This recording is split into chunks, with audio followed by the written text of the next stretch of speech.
In 2018, I went out with my friends, Alex and Abriana. There was very little to do in our town, especially because we were too young to drink at the time. I remember we were all angstier than ever, getting fed up with living in the middle of nowhere. We'd gotten so desperate for fun that we cared very little about the consequences of what we had started getting up to. We were still minors, so it didn't really matter if we got caught, right? One night, at around 1 a.m, after being shitheads for several hours, we were hanging out at IHOP, one of the few places open in the middle of the night. While we were waiting for our food over some coffee, we talked a lot about how we wished something out of the ordinary would happen, and complained about how our town was such a depressing, boring place to live. We come to regret that conversation, but the karma came on so slowly that we didn't even notice at first. We were interrupted by some shouting. Not super loud or aggressive, but stern. The seasoned, no-nonsense waitress was telling a woman who had just come in that she couldn't have her dog in the restaurant. Sure enough, the woman and her dog were both dirty and disheveled, clearly homeless. We heard her say something back about how she needed somewhere safe to stay, but the waitress wasn't having it and kicked her out. We thought little of it. Our food came out minutes later. But almost as soon as we started eating, there was another interruption. This time it was a man, equally as rough-looking as the woman from before. But he was the one shouting, and much more aggressively. He wouldn't stop saying, "Where's my girl? I know she's in here. Where is she?" My friends and I kept our heads down, listening with uneasy smirks on our faces until the waitress threatened to call the cops. Then he left. When he was gone, we dug into our food, but not as hungrily as we could have. We were talking about the man and the woman we assumed were connected. Half concerned, half amused, speculating what was up with them or where they'd gone. However, by the end of the meal, we had moved on.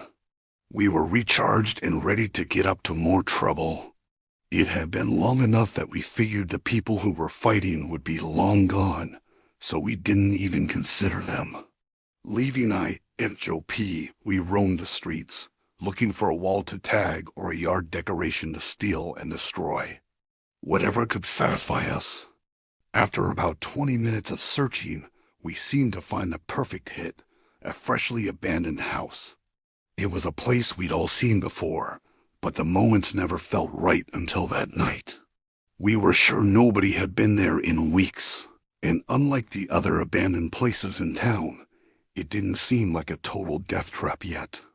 The windows were broken, the siding was falling off, the room had some holes, but the structure looked solid.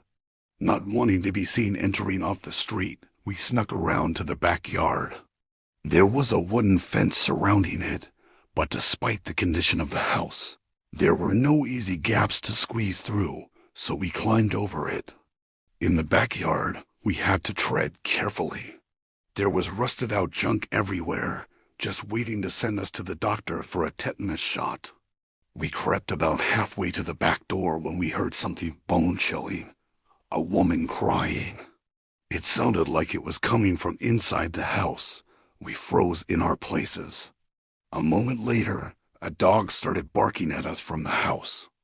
Now we knew we had been made, so we started to make our way back to the fence, when all of a sudden the back door flew open. A man with a giant knife in his hand came charging out. We turned our backs and ran for our lives as the man screamed that he was going to kill us. We made it to the fence and started frantically climbing. I was the last one to get over the top and jump down. But when I did, I landed wrong and twisted the shit out of my ankle. I shouted in agony, watching my friends keep running away.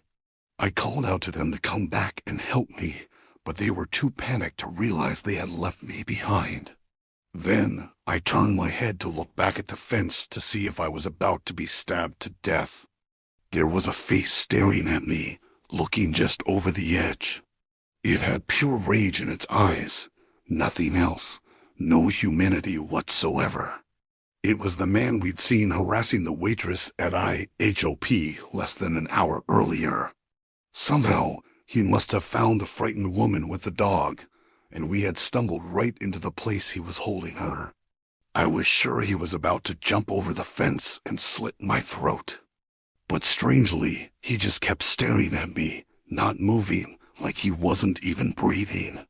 Finally, I pushed past the pain and tried to stand. I fell the instant I put my weight on my twisted ankle. I started to crawl, calling my friends to get me. I crawled on my own for probably about 50 feet before they made their way back and helped me get off the ground. When they stood me up, I looked over my shoulder. The man was still staring at us, at me. I looked away, deciding it was best not to mention it at the time. I told them a day later. By then, I'd been taken to the hospital to find out my ankle wasn't just twisted, but broken. We had a serious discussion about our brush with death, realizing it wasn't just the cops we had to worry about catching us, that there were far worse fates. After that night, we conducted ourselves with far more caution, deciding it was better to be bored than dead. Still, far more caution, deciding it was better to be bored than dead. Still, I always felt bad about leaving that woman alone with the man she was trying to get away from. The same one that almost killed me. I hate to think about what happened to her in that house. Why she was crying.